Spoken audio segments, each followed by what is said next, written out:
What's up, y'all? This is John and Mike back for another episode of the Nothing Finer podcast. And today we are talking about everything for week two, Georgia Ball State, a few other games, and we possibly have someone from the Longhorn Republic podcast coming on and talk to us about that Texas Alabama game. That part's still up in the air, so we will wait on the Texas Alabama talk. But first, what are you drinking tonight?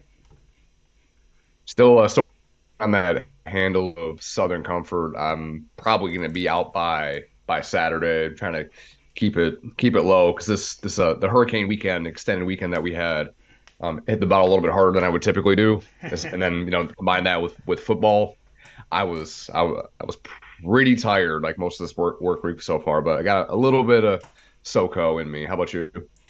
So, with us still potentially having the um, guy from the Longhorn Republic on, I figured I would do a recycle and hit this still Austin single barrel cask strength again. Um, Hmm. you know, Austin's one of my favorite cities that I've ever been to, so showing them a little bit more love. Certainly, I'm definitely on my bucket list of places to go to. Let's go next year for the game. I'm gonna have to sell a lot of plasma to get out there and get into some like witchcraft to get the okay to go to that. Feet picks. I'd love to. What's that? Feet picks. You know what? The market's pretty bare on that right now. I will say another way you could get out there is by using our special offer from BetUS, 125% bonus and 30 risk-free bets if you follow our link, go on there, follow our bets, and you will definitely have enough money to make that trip to Austin next year for the game. Yeah, especially you coming in 5-1 last week. Hopefully, we can keep that good juju going. I will say I'm feeling pretty good about this week. If We have a lot more picks this week than we did last week, but yes, that's because we have we more information. do. Um, I'm certainly extremely excited about what's going on this week in the world of college football. Mhm. Also, I didn't mention this up about what I was drinking. No, man, I found out the worst way to discover that a breaker on a 220 volt line is not working, and that is by touching the wire. I currently have a big white mark across my hand from where I got burnt by 220 volts. So it's not like a lightning bolt, like so you can claim like your Harry Potter or something like that. No, I got a big white mark on the palm of my hand. It actually still hurts. Would not recommend. 10 out of 10 would not recommend. Yeah, breaker was off. I don't. I guess it's just broken. Um, so that's fun. That's a lot of fun. Mhm. Damn. Did you just do that or was that It was at work. between takings? Oh shit. Yeah, it was at work today. You know, shit happens. Work. I'm lucky I touched it with an open hand though, because Hmm. if I'd have grabbed onto it, it's possible that my hand would not have let go, and that would have been very not good. Um, Very not good. yeah. So positive is that I didn't get hurt. Hmm. Yeah, it could have been a lot worse for sure. Could always be worse. And when it can't You get got any to stay worse, grounded. That's what I know talking about electricity. You got to stay grounded. and when it can't get worse, it can only get better. It's one of my favorite quotes. All Yeah. right, so let's get into this week in college football. We're going to start with Georgia off the top, and we're going to do similar things like we did last week. This week, talk about things we want to see happen during this game, and I feel like we actually have more to go off of this week because neither of us was very excited about last week's game. Um, Yeah. so defensively, the thing I want to see the most this week, putting more pressure on the quarterback. And I know that when Georgia tried to do that last week, it didn't really work out well because Kincaid Dent Also, wildest spelling of Kincaid I've ever seen in my life. Looks like kinkied. But anyways, um, Hey, he was a threat with his legs. And the few times Georgia tried to rush him, he made him pay, which is oftentimes why you don't see Kirby all out blitz dual threat quarterbacks. But here's the good news. Neither quarterback that took snaps last week for Ball State is anywhere close to a threat on the ground. One of them had 4 carries for 2 yards. One of them had 1 carry for -4 yards. so that's I think so that means that we had more rushing yards last week than the Ball State boys, or the quarterbacks at least. Yes, yes. By not stepping on the field, we overachieved compared to the Ball State quarterbacks on the ground. We we both had more rushing yards than like Reggie season, like -8. So shout out us. Heisman contenders, some would say. Yeah, yeah. Some would say. I'd give it back without a fight, though, because I definitely don't deserve it. I mean, I would definitely take a house if Georgia or someone else had bought that for me instead of a trophy. That's just me, though. Oh, facts. 100%. All right, so the thing I want to see on offense, I want to see more of an emphasis on explosive plays, whether it's through the run game or the passing game. This week, Marcus Rosemy Saint is back. Potentially Jackson Meeks is back, on top of the guys last week. I mean, obviously, Makai Muse had a good day. Brock Bowers is a freak of nature and always has a good day. Dylan Bell showed a lot of good things last week. Georgia's not hurting in the potential to have explosive plays category on offense. They're hurting in the experience of making explosive plays on offense. And I think this week that having a couple guys back, I haven't heard any news on Ladd as of right now. Mm. But still, I think having a few more guys. Dejan Edwards could possibly be back this week, but I think he's probably going to be held out until that South Carolina game. But there's a good potential for the offense to be more in sync when it comes to 20-plus yard plays, and that's what I want to see. Yeah, those big chunk plays is something that I mean, there was obviously a couple in that last game, but not nearly as many as we were accustomed to last year. But I don't know if you saw this. I cannot remember for the life of me, but I think I turned off the app like right when I saw it. But somebody said that Georgia should be more worried about their skill position guys, and I'm like, I mean, obviously there were some people hurt, but I think that's one area that I'm really not concerned about at all. But I that was I'm much more it's concerned funny. about running back than anything Yeah. else. Like Hmm. level of concern Yeah, on running wide back would be. receivers is maybe a 2 without Ladd. Hmm. Um, Yeah. Tight ends -5. Hmm. Running backs is probably a Well, I'd 5 like or a 6 right now. Lucky to be there. Yeah, Yes. that would be a big help. But Oscar Delp played, played good. He had a touchdown the last game. But so a couple things that I want to see both on the offensive side of the ball because the defense did. I mean, when starters were out there, they played really well. Um, like for the most part, limiting UT Martin, but just a few things.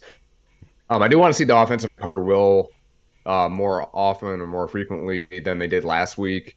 And like you alluded to a little bit ago, the running back room health is not great, as we talked about the last few weeks. But the fact that the running backs that we did have out there had as many struggles, getting or the offensive line had as many struggles getting a push consistently was concerning, especially against the FCS team.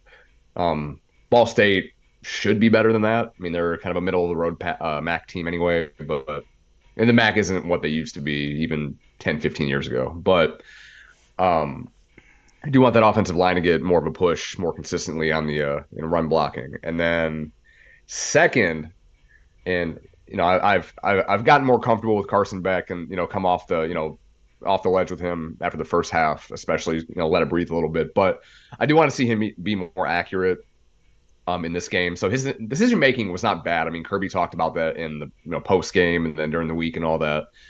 Um, he checked down when he should have. I mean, he didn't really take any unnecessary risks or anything like that. I think he did have one ball that probably could have been picked, but um, I mean, he was outside. He was fine besides that, but he had a few pretty open guys. There was an Arian Smith one down the middle. He missed Dominic Lovett. I mean, he more or less dropped it too in the end zone, but a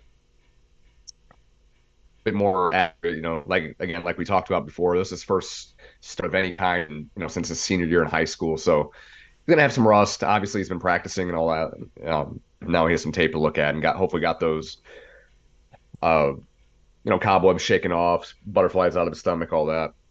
Um, but as we get more into the more difficult part of the schedule, hopefully he gets more and more comfortable. Because again, like we said last week and before, Stetson wasn't TCU game Stetson his first start either. So first like playing time, like real of consequence. So it'll get better. I agree. All right, so let's go ahead and move on to Ole Miss, who is a Well, seven hey. point favorite at Tulane. Once again, down in the Big Easy. Mm, Over under on this game is 67. Last time we checked, it was 67, I should say. mm, yeah. Um, so last week, Ole Miss dropped 73 points on Mercer. Dart had an insanely good day for his standards. Mm. 334 yards, 4 touchdowns, 18 to 23 passing, in addition to 39 yards on the ground. One of my favorite quarterbacks in college football, Spencer Sanders, also had a good day, 8 of 14 for 134 yards and 2 touchdowns. Tulane also had a good week last week, beating South Alabama 37-17. Michael Pratt had almost 300 yards and 4 touchdowns, and almost had two wide receivers go over 100 yards apiece. Yeah, one of them had like 115 and the other one had 94. So it was close Very for both. close. Yeah. So for me, I know I am later on board, but I still did manage to jump onto the lane train right as it was leaving the station for 2023. I think take the Rebels -7 and take the over. Fun fact, the over has hit in Tulane's last 6 games. Ooh, that's a fun fact. Very fun fact. So you're taking the over as well? Over, and I'm taking Ole Miss -7. Okay. So for me, I mean, I'm pretty much on the same train of thought for you, the lane train of thought, if you will. Um, as we've talked about at nauseum, I've been on the Ole Miss train, in the Grove, drinking out of my red Solo cup, the Kool-Aid, With your Sperry's continuously for on. the Rebs, and with my Sperry's, my pastel colors, all that. My Bama Bangs if I had them. But my receding Bama Bangs. But I'm with you there. I'm on the Ole Miss. I think it's at seven, either 7 or 6.5 now. But even at 7.5, I'm still taking that. I'm not as confident in the over, even though you just said that Tulane's last 6 overs have hit. 65.5 is a pretty good amount. And Tulane played South Alabama last week. So, I mean, still put up 37 points themselves, but I think Ole Miss, for their sake, they better have a better defense than South Alabama. So I'm not going to touch the over under on that, but I'm with you on the 7.5 for Ole Miss. So here's kind of my position on why I'm taking the over. Okay. It is much more that I have confidence in Ole Miss's offense than I do in pretty much anything else. I Hmm. think that if you're giving up 17 points to South Alabama, then you can give up 50 points to Ole Miss. And I Yeah, don't know that's if Ole fair. Miss's defense is good enough to stop you from getting 17 points. Hmm. So like the score would suggest, I mean, even if it was, close-ish, I mean, what they're saying, what, 30, mid 30s to maybe upper 20s, something like that. Uh, I mean, that's definitely doable, but I don't know. It just I'm not super confident in the over in that, even though I'm probably going to be wrong. But we'll see. It's just a feeling more so than anything. Yeah, no, I get you. I understand. I just, man, when I got on the lane train, I got all in. Period. Hmm. Point blank. Period. It's the over on that. All right. All right. So Texas A&M is going to Miami as 4.5 point favorites with the over under at 51.5. And last week the Canes beat the other Miami in the Confusion Bowl 38-3, and it didn't feel like a 35-point win. It wasn't great. It wasn't very attractive. Very similar to how Georgia beat UT Martin. A&M, on the other hand, beat New Mexico State 52-10, and Bobby Petrino had the offense looking like what we expected them to look like last year. You could say it was a supercharged Honda motorcycle, if you will. Um, Kawasaki, something. oh yeah, no, it looked like a you know what? We'll say it looked like a Hayabusa that needed a tune-up. Feel like that's a solid comparison there. So, Um, so are you hopping on the bike on the back of that bike? well, I don't ride bitch for anybody. Not even like a sidecar? No, mm-mm. Nope. I would rather drive my drunk ass on the motorcycle than well, first off, be on a motorcycle with Bobby Petrino. We're being entirely honest here.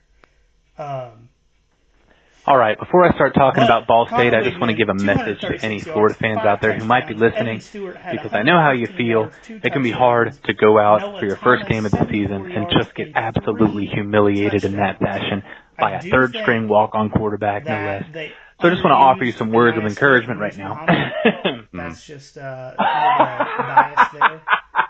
Um, Oh, man, that was too fun to watch. All right, let's talk about Ball State, shall we? Ball State, I hope you're afraid right now. I hope you are shaking in your go ahead boots and go right into now. your pick And it's not because just I because you have to Okay. come into Sanford am Stadium working and face on the number the one team in the calling the country, the dog back-to-back segment. national champion Georgia Gotcha. Okay. Bulldogs.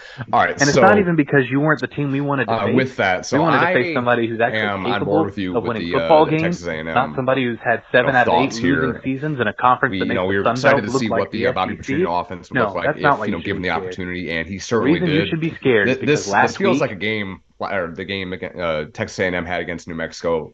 Feels like a game they would have had last year that they would have struggled like mightily, like they did against Sam Houston, and then obviously against App State where they lost.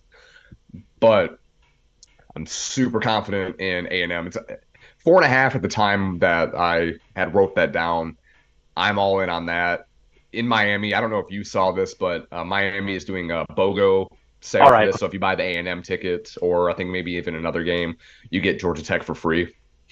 So it's an indictment on that nobody wants to see Georgia Tech play, even in Miami, because obviously there's tons more to do, and that stadium sucks for college football. I was about to say, Unless to be fair, the stadium is like 45 minutes away from the actual campus, mhm. and there's nothing around it. Yeah, I mean, the actual it's too bad that the actual Orange Bowl itself was torn down and that we got a Marlins Stadium that nobody goes to. It's Miami's unfortunate. not known for the best decision makings. Nope. It is yeah, I mean, they did win two world titles though and completely started over all over again. But yeah, City Miami not just in general not good for decision making for government officials, owners, visitors, all that, college players, all that. But yeah, I'm taking A&M to cover that 4.5. I feel very confident in that. And then I'm also going to do you one better and go with the over on that. The over again is 51.5. So again, I don't know why I do feel more confident in this. Tyler Van Dyke, I think he did play better ish in that the Miami Bowl last week, but between the two of them, I think that A&M is really going to show out, and this is going to be more or less a coming out party for them. Hopefully, for their sake, it needs to be. Yes, for their sake.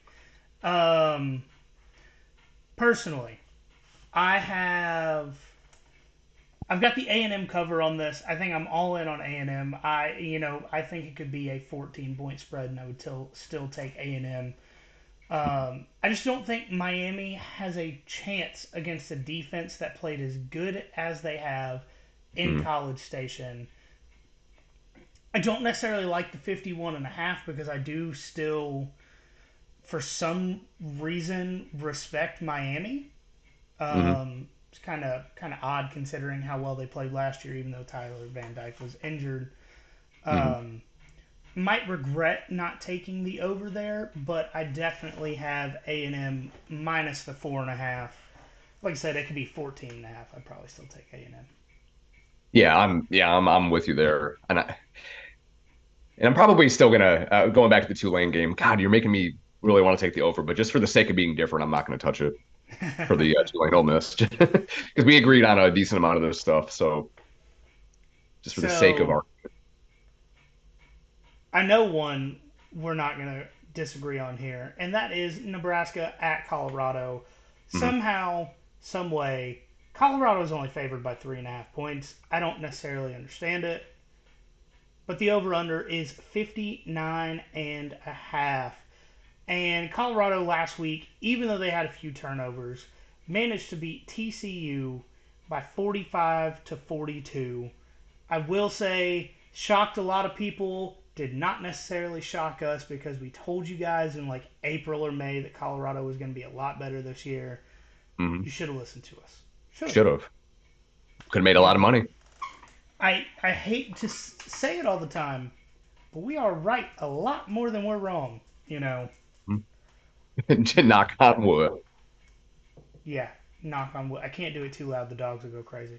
Um, so Nebraska, entirely other end of the spectrum, lost yet another one possession game to Minnesota, as only they could. Mhm. You still got that Scott Frost stank on them. I It's gonna take a don't.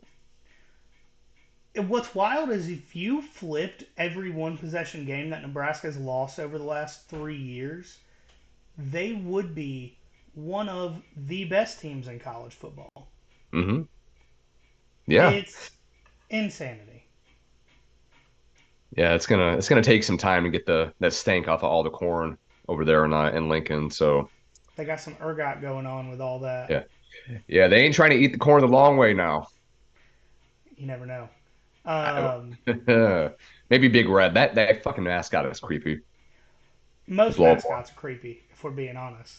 But that blow up one, it has even less of a soul than the Georgia blow up one they have at the basketball games. I don't know if it can get worse than Clemson's mascot. The geeked out tiger. Bro, they got that tiger out of a trailer park that had a few too many trailers blow up from a lab, if you know what I Hmm. mean. Got that glaucoma. The liver failure Emphasis on too. the Glock. Yeah, got that Michael Jordan yellow eyes too. All Scary. right. So I am taking Colorado to cover, and I am taking the over. And did a little bit of extra research on this one. If you do a same game parlay, plus 260 odds, I think I'm doing it. You know, I have the Yeah. confidence. Hmm. Me, I'm definitely confident on Colorado to cover that 3.5. Especially again, even if I think it may have gone down a little bit, but even then, I'm good with that. Uh, Especially with it being Colorado's first home game in the Dion era, they're going to be everybody is going to be pumped. I don't know. You may have seen this, maybe not, but the I think the price for you like the average price to go to all the Colorado games last year was like $260. Like I guess if you wanted to go to like on average all the games, this game against Nebraska is like 450 or 460 or something like that Good average lord. ticket for a regular season game that ultimately may not mean a whole lot to either program, especially if they don't go bowling. But I think we're both again pretty high on Colorado after last week. But I'm definitely on Colorado to go to cover that, I should say. The the over part of it, or under for that matter, I'm not too confident in. I feel like that score is gonna be right around that 60-point mark, and I'm not super confident. So even if it's like 33-29 or something like that, that's a weird score. That be right around that. It feels like it would be something like that. I can't see Colorado going off just like that. I mean, Nebraska is still a Big Ten defense, even though they're not known as a defensive team or really an anything team. But I'm definitely on the Rado Buffs covering that 3.5. So here is why I am all in on Colorado massively covering and winning the game, or and hitting the over. And I'm about to pull the stats up as soon as I can find it here. I should have put it in the doc, but asking me to be prepared is a little too much sometimes.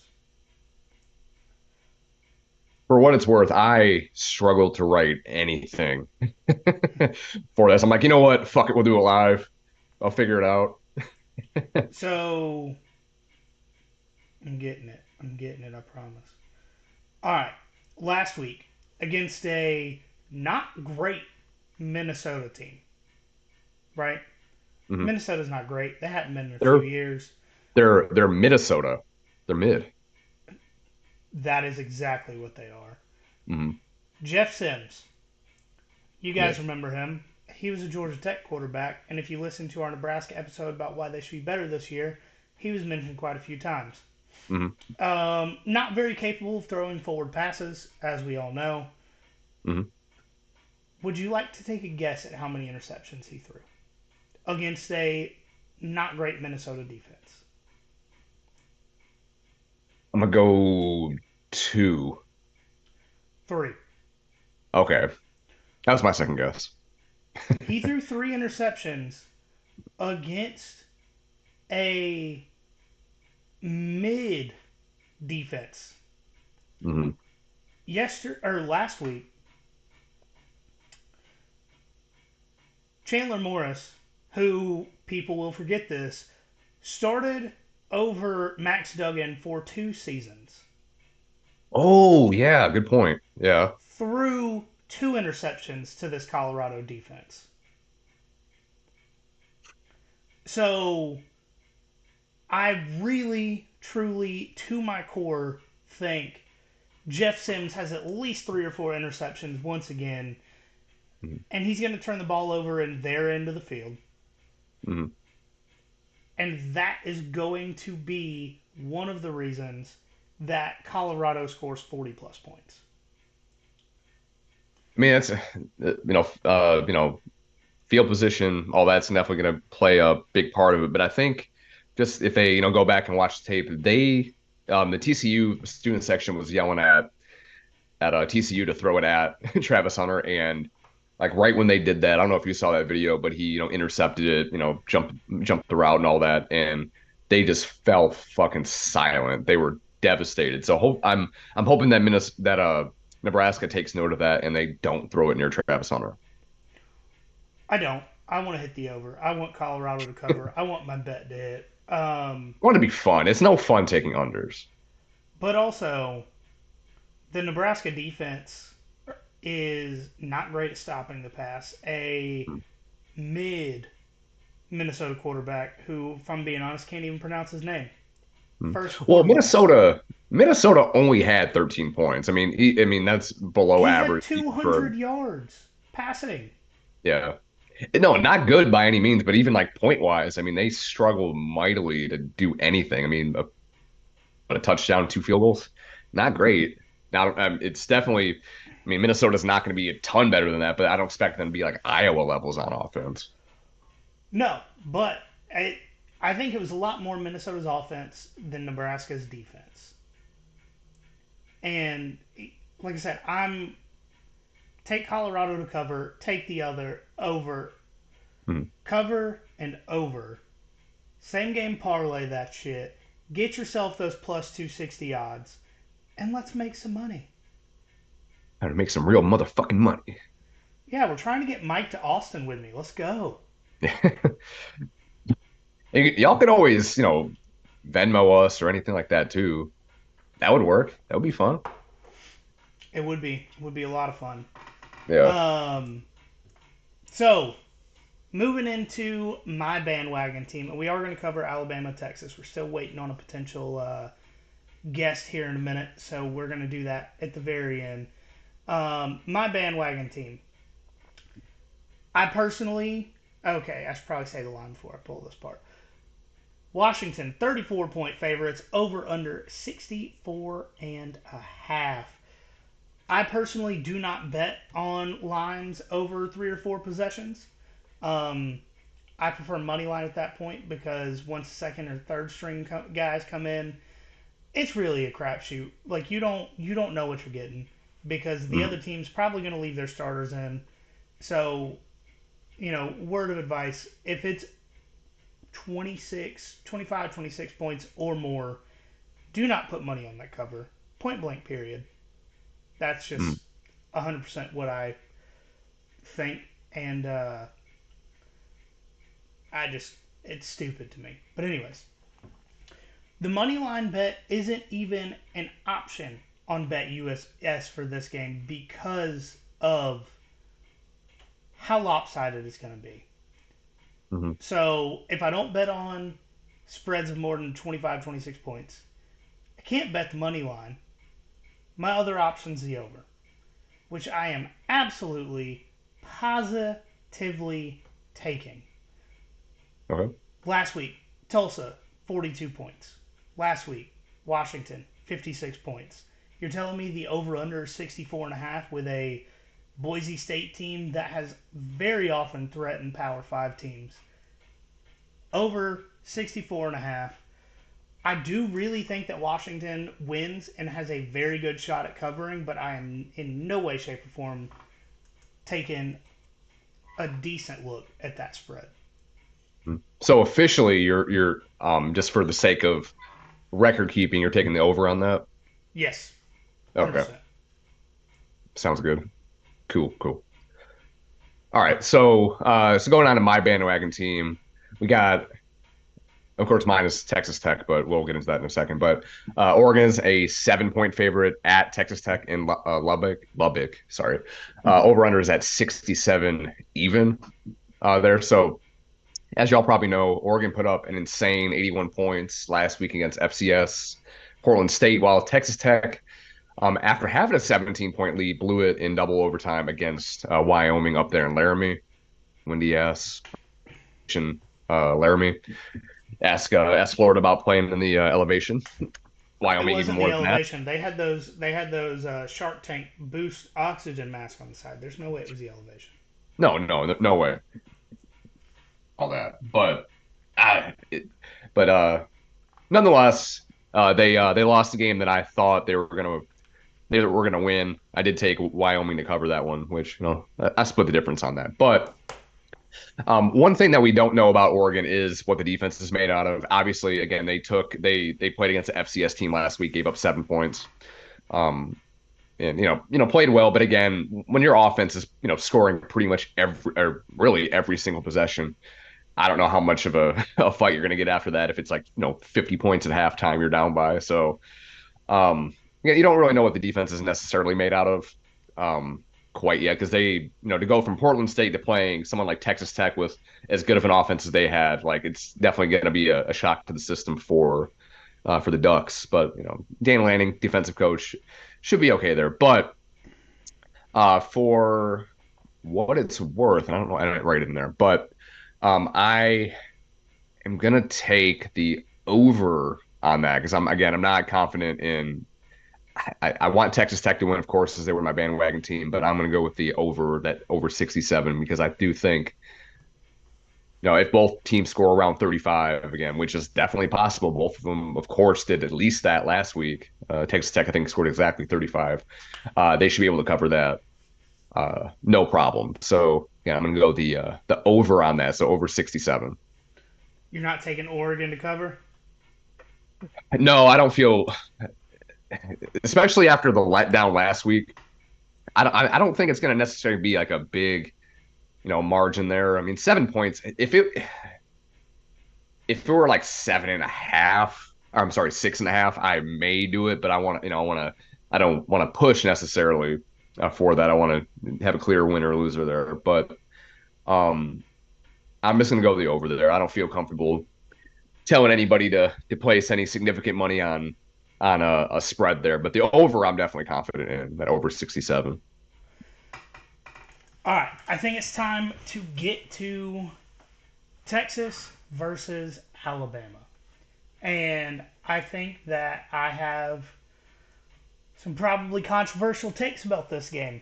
I've called it all off season. I think Texas goes into Tuscaloosa and wins. I Hmm. do not think that only a 37 to 10 win over Rice really changes any of that, and I definitely don't think Alabama beating Middle Tennessee really changes anything about that because everything that's said in the offseason still stands true.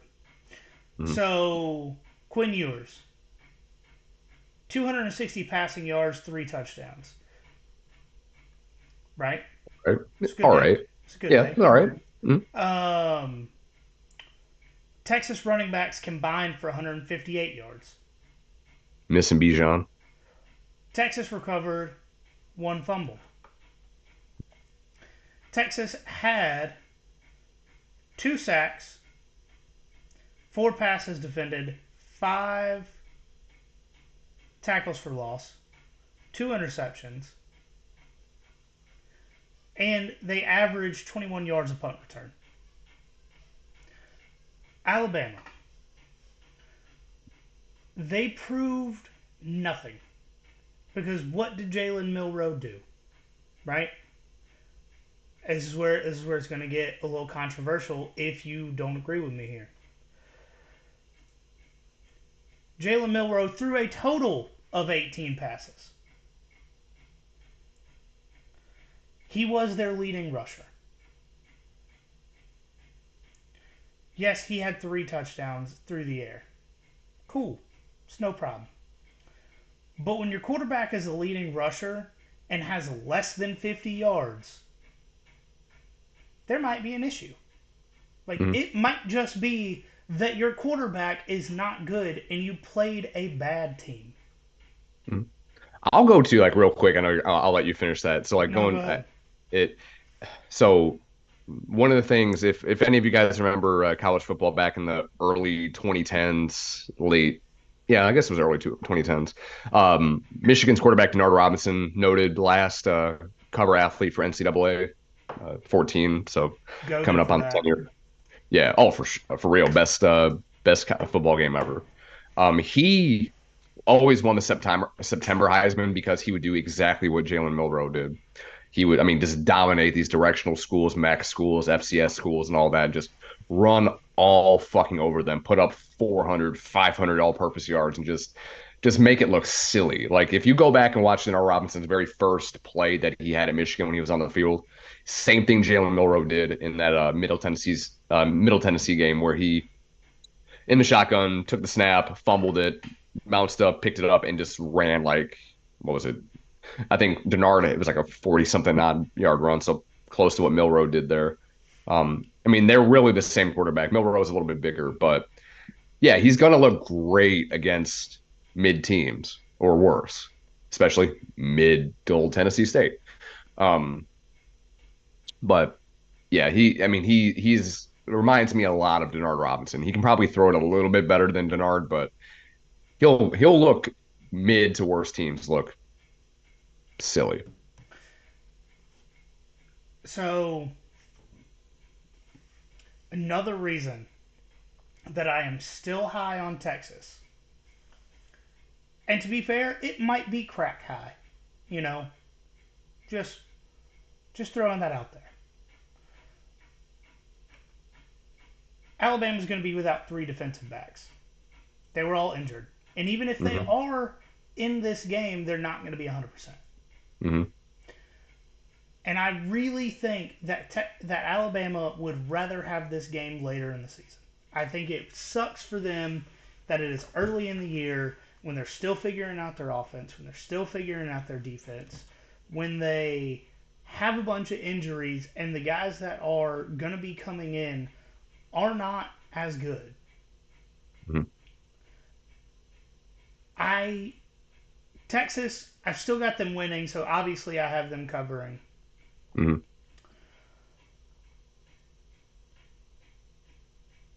Mm, I'm going to take the under. Under? Okay. So I under that's 54 and a half?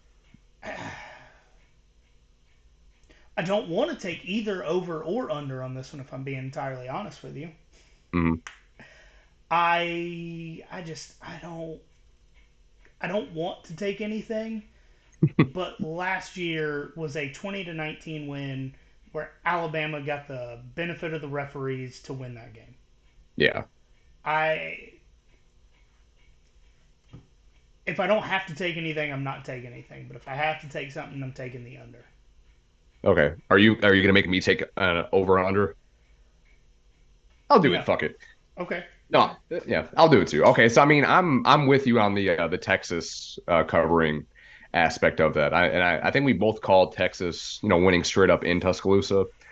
I would have liked Texas to had, an even more dominant win than they already did against Rice. Which, right, I mean, Rice the last few years has been really bad. I think they have gotten better. Um, JT Daniels didn't have a great game in that one. Which, side tangent, he's the first quarterback to start at 4 FBS schools. So shout out JT. Goaded. He'll be in that record book for quite some time. Hmm. I think probably forever. I can't imagine how he did that consecutively. He never had to sit out a year. I mean, he did have the knee injury and all that, but he never had to sit out. Good for him. What's wild is he started games in two separate seasons for Georgia. Right. Yeah, exactly. Just Insane. insane. Yeah, just shout out COVID for giving him another chance. But disavow. Not a fan. Anyway, Yeah, uh not fans of COVID. If you were wondering, no. we're not big No, we fans. don't. We're not on the COVID bandwagon. Disavow. You're not allowed on the show ever. Never gonna talk you up. Um, but yeah, I'm with you on Texas covering that, and I mean, I really want Texas to win to straight up, but for our sake, for official record keeping, I'm going to take Texas to cover that. And I know the over under is at 54 and a half. Just for the sake of being fun, because it's the 7 p.m. game on Saturday, I want this to be over. I hate taking unders, overs to the moon. I'll go over on that. Because even if it's you know 28, 25, that's over. That's definitely doable. So if I did the math there right, I think I did. But I'm gonna go over for that just because I want to see it. I don't want to watch another 20-19 game, even though it was intriguing, it was good, but I Oh want I want man, to see a high scoring affair. I do. I was watching that game in the bar in downtown Athens, Hmm. and I've never seen a group of 200 drunk people as united as everyone cheering for Alabama to lose. That takes a special kind of hatred to be like, you know what? Texas is the least of two evils here. Yeah, yeah. Especially since our guest has kind of ghosted us here. He was supposed to be Yeah. on 30 minutes ago. Do you want to shit on Texas for a little bit before we go on, or we want to No, take the high no, road? no, no. Because Oh, we still do have that game next year that we would like someone to come on and talk to us about. that's fair. I do want to say one thing before we go on past that. Is it Um, what we were requested to say?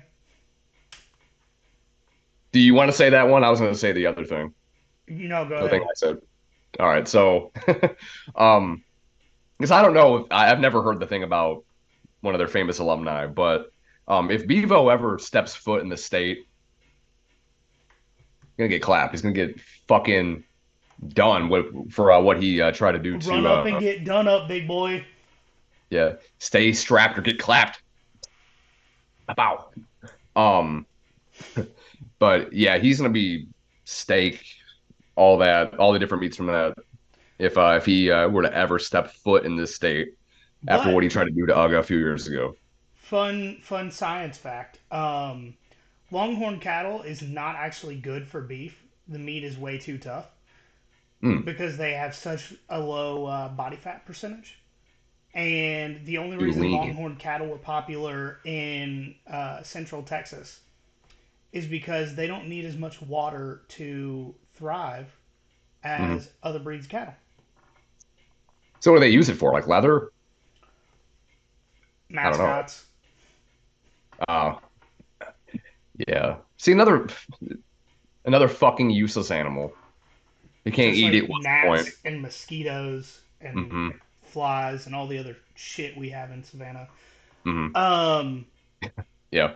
and just because we did get ghosted on our guest today, horns down forever. It should not be a penalty. Kirby Smart should be able to do a horns down to the Texas quarterback in his face and not get penalized for it. Right. But not every program can be as weak as Florida, Texas, and Ohio State. It takes a special breed. Hmm. For real. Did you see before we go on? Did you see like one other thing about this game? I know it was a big point of contention last year that the Alabama band didn't travel with them to Austin because their tickets, they're seated way up in like the upper deck, 300 level.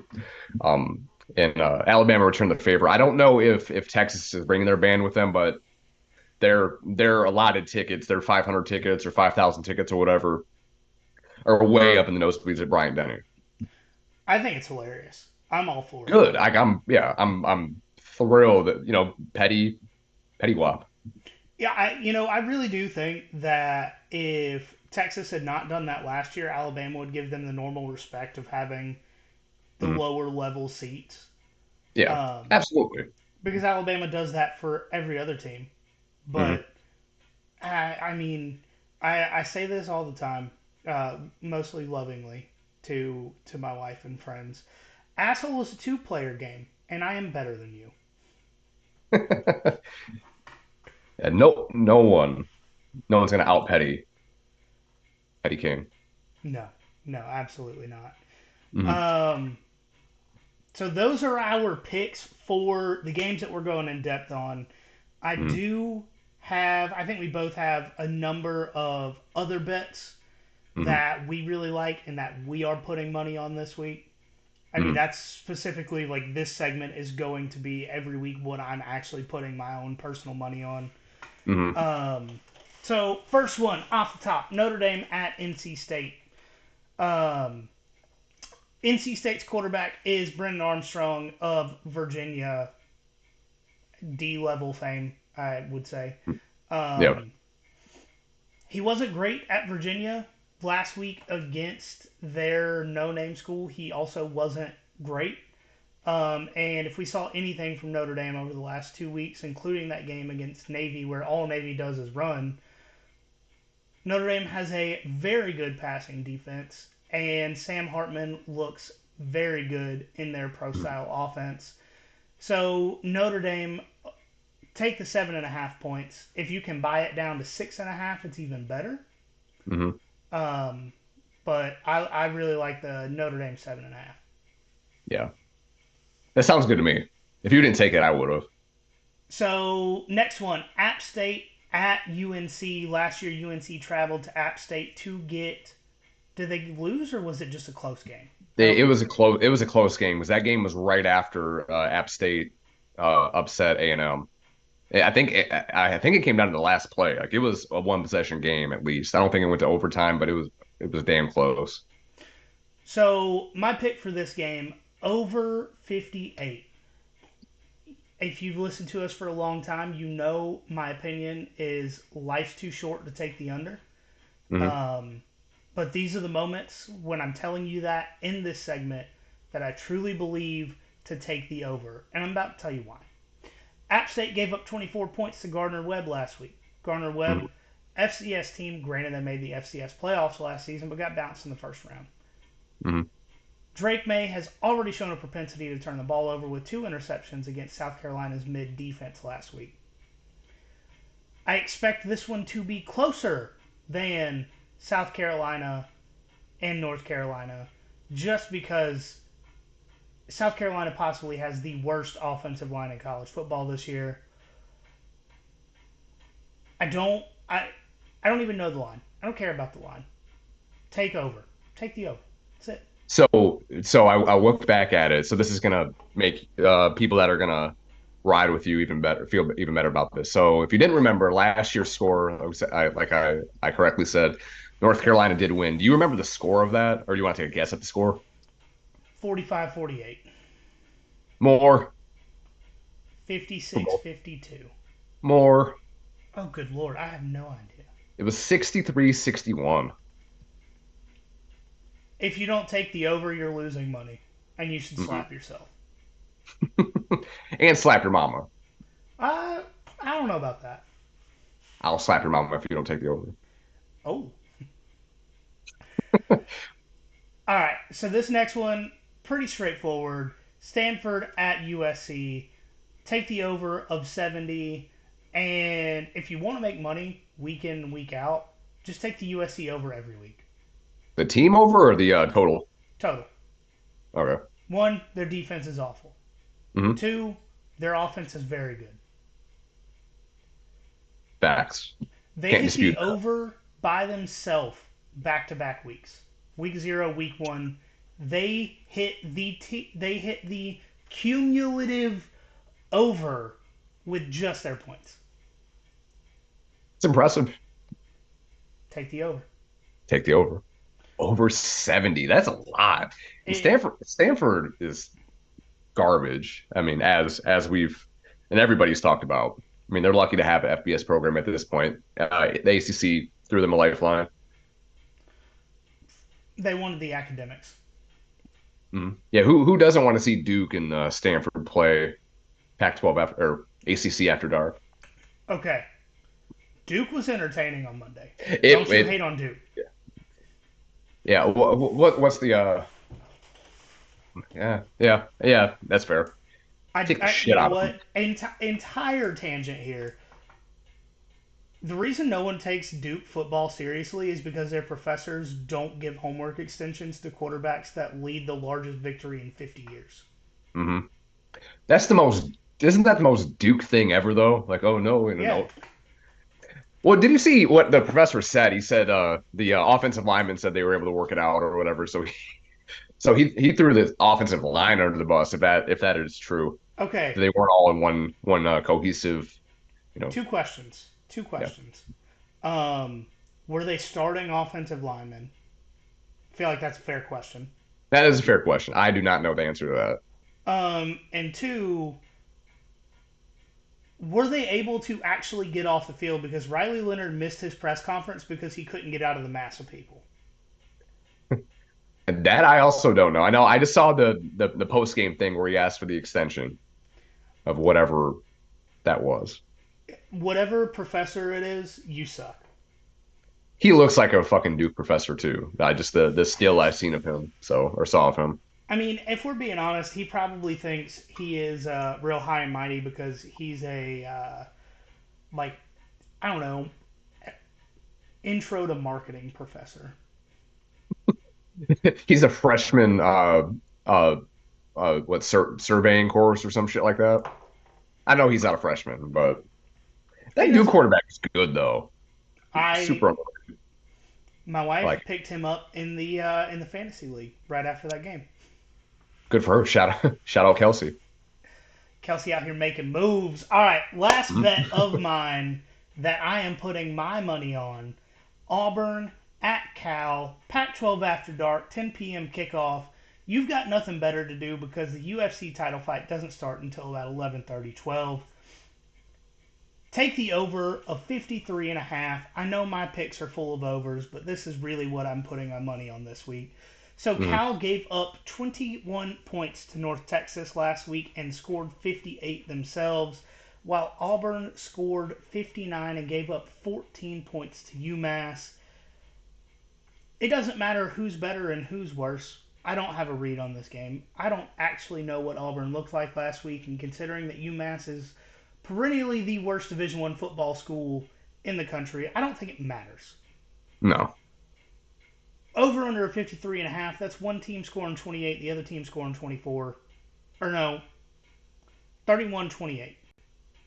Mm-hmm. How much did Auburn put up last week? You remember? 59. Okay, so they would have covered that on their own. Cal is Yep. not, well, I don't Cal want to say scored Cal is not 58. nearly as bad as them, but they're not too far off. Cal scored 58. Auburn scored 59.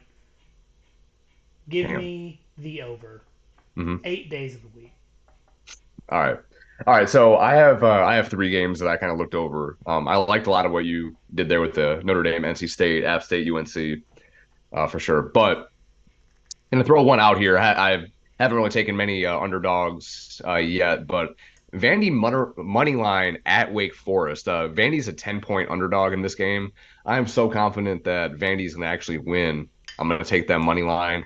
The odds for that are plus 325, so 3-1 plus some on that. If you sprinkle a little bit on that, um, it's in Wake Forest. I mean, so Not the most intimidating environment in college football. no, they don't have Sam Hartman either. I don't. And Vandy has looked good in back-to-back weeks. Mhm. Put up 59 points last week, I think it was. Yeah, something like that. They got their shit together even after losing Ray Davis and all that and some and the quarterback Mike Wright. Not Mike wrong, Mike right. Yeah, never forget it with the dub. Now we just are. But yeah, Vandy money line is plus 325. Hit that. I feel confident in that. And even if you don't feel confident in them just winning straight up, 10 points is a lot, especially for a Wake Forest to be a 10-point favorite. Seems off. Something's weird there. So I'm gonna take the bait, go Vandy money line there. Like it. All right. Next I got the Iowa State, and this is again for the sickos out there. And I'm not doing the under because you want to take a guess as to what the over under is on that.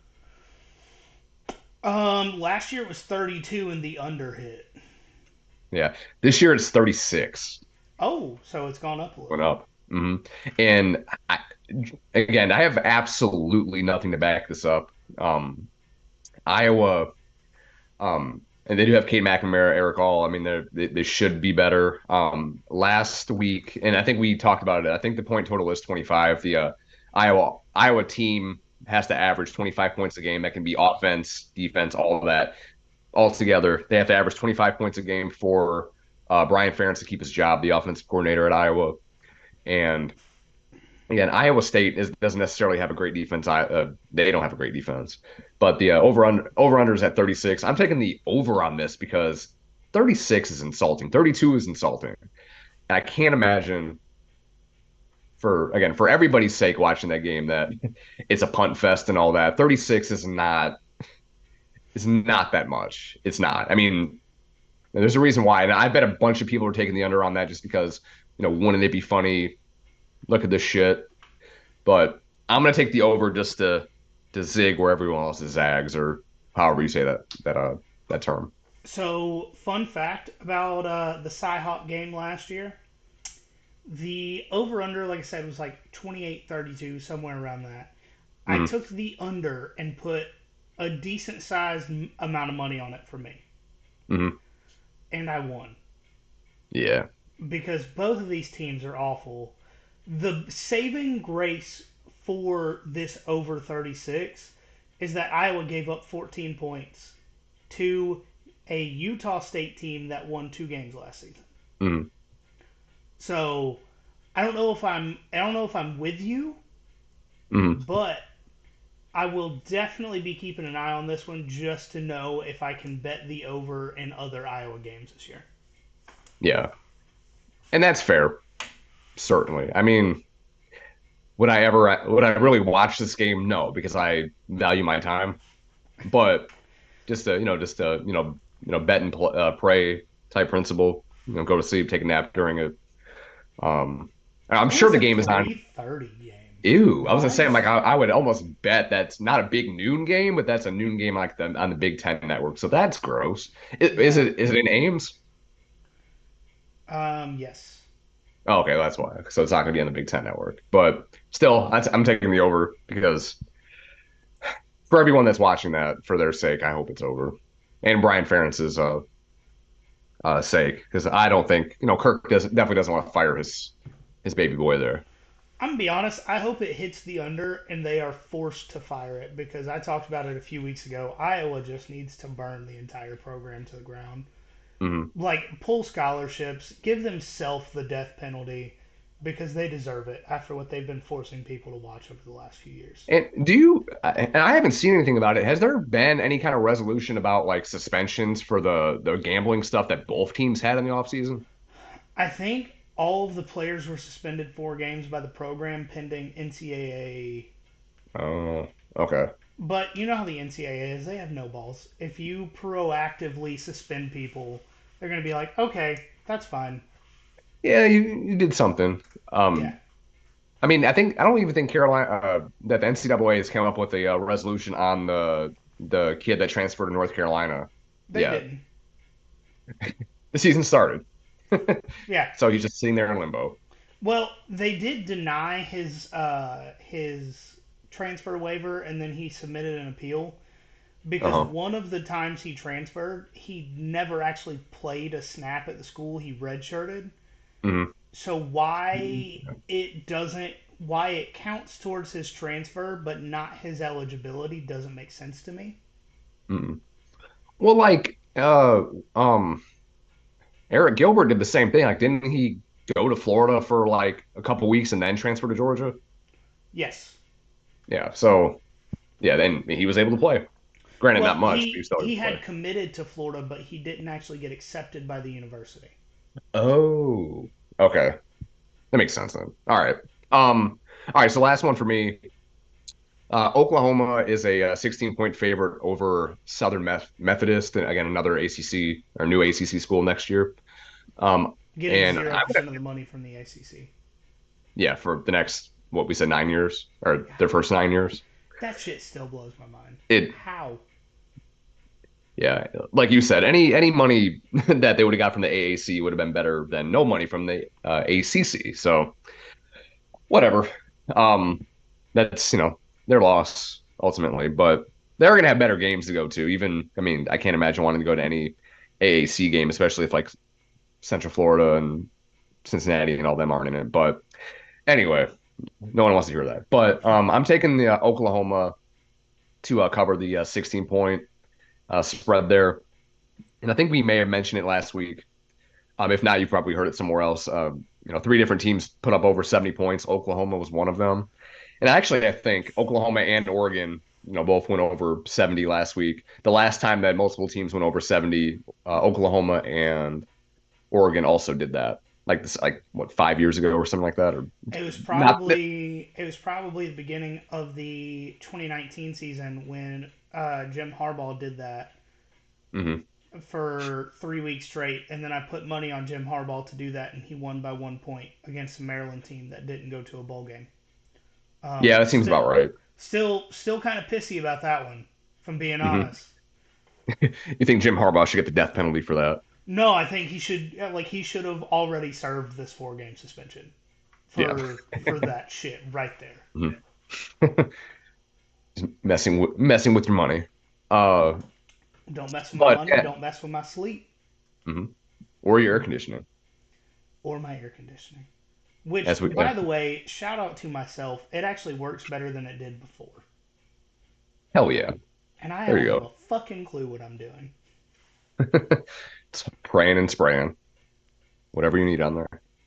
Um, but yeah, like I said, I'm going to take the Oklahoma to cover the 16-point spread there. They put up over 70 points. SMU, to be perfectly honest, I don't know shit about SMU. They lost Tanner Mordecai to Wisconsin. Um, and honestly, I really don't care to put much of an effort into SMU. But 16 points with Oklahoma showing a pulse on defense because they shut out Butch Jones and Arkansas State last week, then put up 73 points. That's obviously a huge, huge point differential there. But Thoughts and offense is pairs to clicking. Butch Jones. What's that? Thoughts and pairs to Butch Jones. For real? I mean, Apparently he doesn't have 5-star hearts in that team either, which is tough. You know what? He does have a champion of life, though. That player Mhm. that came up and consoled him on the sideline is a champion of life. Forever. Um, a damn good uh, wolf or whatever the fuck their mascot is. That's a great question. I'm gonna look it up while you're going here. It's a rat. I think it's a red wolf. Red I Wolf could be sounds mistaken. right. Red Wolf Yeah, sounds I think right. so. It's some kind of doggy looking canine, whatever. Um, but yeah, I'm taking Oklahoma, cover the 16-point spread. Offense is clicking, defense is clicking. Skeletor is doing something right there, at least early on, before they get to the Big 12 schedule. So I feel good about that. So we picked a shit ton of games. We did. Are you keeping up with all of these? Yeah, if you want to look at it, Oh, I got the buddy. official doc there. I highlighted all of our picks there, so kind of keep track of that. We'll let you guys know how we do next week. Um, I probably mentioned on Monday. John went 5-1 last week. One on Utah, the Florida State, the over and just picking them straight up. Washington and the over, you won all that. The only loss you had was USC, which I lost that game, and I also lost the. Uh, no, LSU. I don't know. I went 4-2. You Oh, picked I said. LSU. Oh, I did. That's right. Oh, that's right. Yeah. LSU, USC let me down. Never again. Yeah. No, I'm done with LSU for the season. Hmm. Period. Unless they I mean, play another nobody and have only a 5 point spread. mhm. I mean, they, like Brian Kelly said, they went out there, thought they were the two-time defending national champions, and they are not. But definitely not. I think that was hilarious that was an actual quote. Hmm. So he said they were going to beat the shit out of Florida State or something along the lines of that, or kick their ass or whatever. And he denied it, and then the audio came out that he did in fact say that. So he's a shitty liar, shitty person, and he gets whatever he deserves. And he has a shitty southern accent, but good lord is his dry humor top notch. What When did, he what did he said what did he say? In favor of executing his entire team or something? one of the best football quotes of all Yeah. time. Your team didn't execute. Yeah, I'm in favor of executing the entire team. All right, guys. I think we're going to go ahead and move on to calling the dogs here. And I think I got the audio worked out this week, so let's try it. All right. All right, before I start talking about Ball State, I just want to give a message to any Florida fans out there who might be listening, because I know how you feel. It can be hard to go out for your first game of the season and just get absolutely humiliated in that fashion by a third-string walk-on quarterback, no less. So I just want to offer you some words of encouragement right now.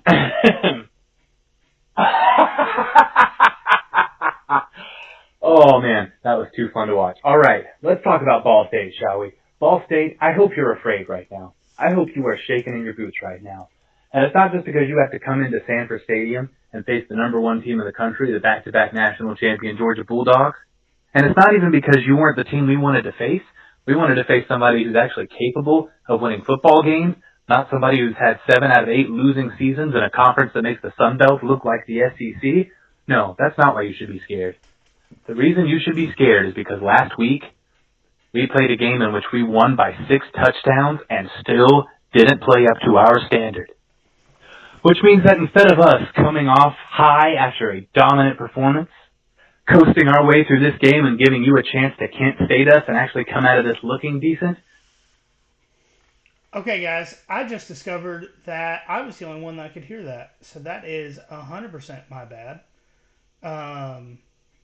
We're going to try that again All right.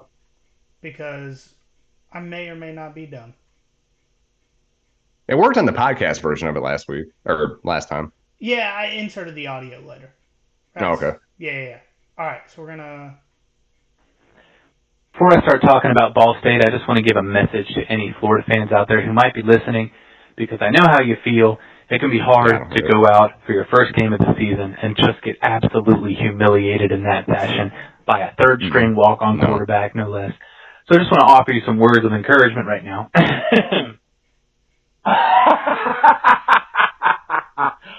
Oh man, that was too fun to watch. All right, let's talk about Ball State, shall we? Ball State, I hope you're afraid right now. I hope you are shaking in your boots right now. And it's not just because you have to come into Sanford Stadium and face the number one team in the country, the back-to-back national champion Georgia Bulldogs. And it's not even because you weren't the team we wanted to face.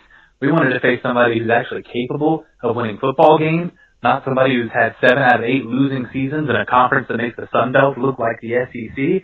No, that's not why you should be scared. The reason you should be scared is because last week, we played a game in which we won by 6 touchdowns and still didn't play up to our standard. Which means that instead of us coming off high after a dominant performance, coasting our way through this game and giving you a chance to Kent State us and actually come out of this looking decent, what's going to happen is our guys are going to come out on the field hungry to prove themselves, hungry to stomp you guys into the ground until your head coach, whatever his name is, looks like Butch Jones out there crying on the sideline. And as you try to hand us your little privilege checklist and run away to your safe spaces to make yourself feel better, you're going to come to a quick realization that everyone who's whining and crying about Georgia's cupcake schedule is talking about you. So I hope y'all are ready for the whooping of a lifetime, because it's coming, and there's only 2 things you can do about it. Nothing and like it. So go Dogs and boo whatever your mascot is. I don't even know. All right, guys, that was, once again, Caleb Tillman coming through for the Calling the Dogs segment. I will say, if you didn't hear it on the stream, my bad. We're still working through some kinks on there. But if you go to the audio version on Spotify, Apple Podcasts, wherever you get your podcast, you will hear it. That is a guarantee. But if you would like to come in and participate in the Calling the Dog segment, or if, as we hope you are, you're drunk and obnoxious after a victory, after a close win, after a disappointing victory, call us 678-465-8020, and we will play your voicemail on the podcast. We will try to get it on the stream. I am technologically illiterate, so I am doing my best here. But we will get it eventually. Give us another couple of weeks. So, do you have anything else of week 2 that you'd like to talk about?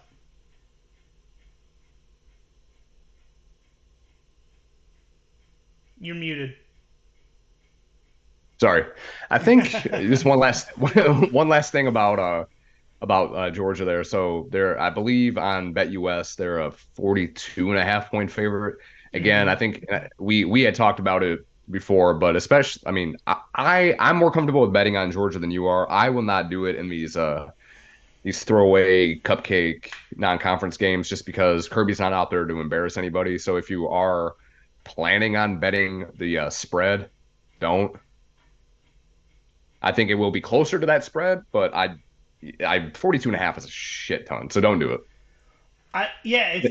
So I will say, if you are going to bet on Georgia as far as this week goes, the current right now line on BetUS, which you can get 125% bonus, 30 risk-free bets if you use our code. The current over-under is... Did they pull it down? Alright, they pulled it down. You can't even bet on it through BetUS. But earlier today, it was 52.5. Wow, so they think they're going to put up 10? That's what it looks like. I will say, last week, the score would have covered this 52.5. So, if you feel the need to bet on the Georgia Bulldogs, then I would take the over, and that is with a question because I have no confidence. I've said it before, I'll say it again. The last time I bet on Georgia was first half against Notre Dame in 2019. And I bet on the first half line, which was, I believe, 6.5. Would you like to know, if you don't remember, the score differential going into halftime? I want to say it was like 10-6, 9-6, something like that. It was 13-10. it was 10-6. Okay. So I did not make money on that, and I personally, took a lot of L's that day because I thought that they were going to come out in black. I thought that they were going to come out there and own Notre Dame. Thought they were going to have a Mhm. good offense in 2019. Um, Yeah. so that was the absolute last time I stopped betting on the Georgia Bulldogs, and it's been quite literally 4 years. I've had a better experience betting on them, but I didn't do it last week. I'm not going to do it this week. But if you were so inclined, yeah, if you had to do something, the over on that would probably be something. If of course, if it comes back on Bet US, before Saturday at noon. So I do have a couple of shout outs that I would like to talk about real quick.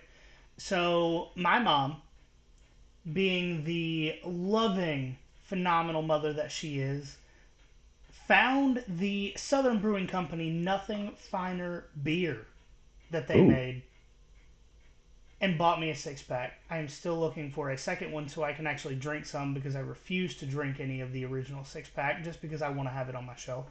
mm. Um, so shout out mom, love you. Shout out, mom. Shout out mom.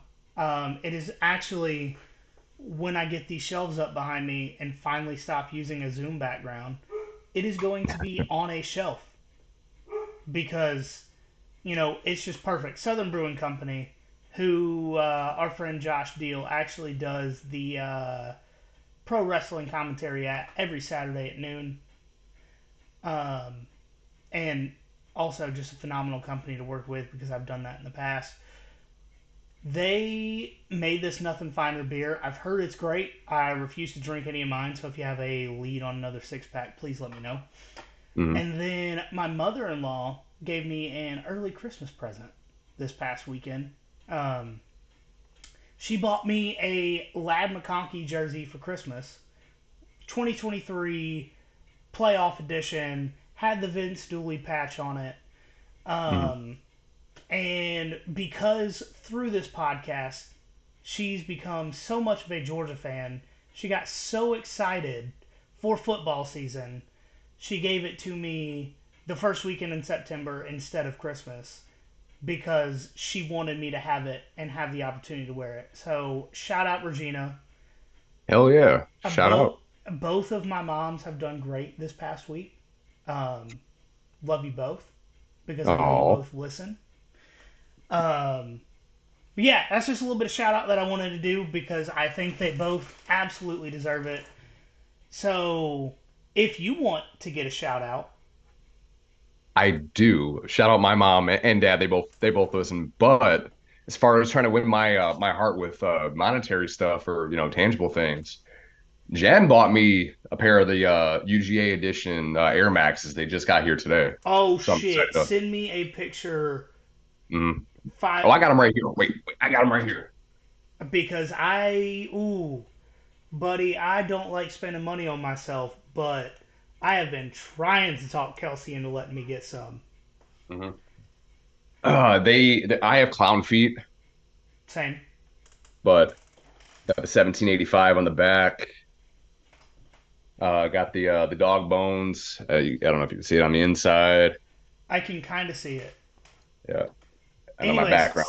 send me pictures Yeah, so I can send them to Kelsey so I can get some new shoes because I need them. they're they're dope. They're a little bit narrow, so you might want to get it a little bit bigger than you normally do it. But I got skinny feet. um, I got these fat, long feet. They're disgusting, but I wear not 12s gonna and see them unless you pay Nikes. for them. I wear 12s and Nikes, but my feet do not represent the rest of my body. Same. From my calves down, I look like a triathlete. From my knees up, I absolutely do not. I'm a 13 for what it's worth, and it's hard to find shoes because there's a lot of I don't know. It's hard to find my Yeah. size and anything. Same thing with hats. as I've talked about at length What's before. But hilarious is when I was in high school, I wore a 13, and then my feet shrank. yeah, Don't know how, but they did. ridiculous. Um, anyways, to stop talking about feet, Yeah, you follow ain't get to see my feet unless you pay. or if you rate and review the show, send us a screenshot. You will get a sticker or feet pics or both if you would like. Mike has been offering feet pics for a long time, and that's probably No one's scaring bitten. people off because we continue to get rates and reviews, but no screenshots. So you can choose. If you would just like a sticker, send it to me. I'm on Facebook as Emery Picker, Instagram at the.john.picker, or you can send it to our Instagram at nothing.finer.pod, Twitter at finerpod, Facebook group, find us there, and YouTube. Just search Nothing Finer Podcast. We would appreciate all of the support, and also Mondays or Sundays and Wednesdays, sometime between 7:30 and 8, we'll let you know beforehand. We will be going live on millions.co. Follow us there. We will be putting up some merch here soon. So, as always, guys, remember there is nothing finer in the land. And a drunk obnoxious Georgia fan.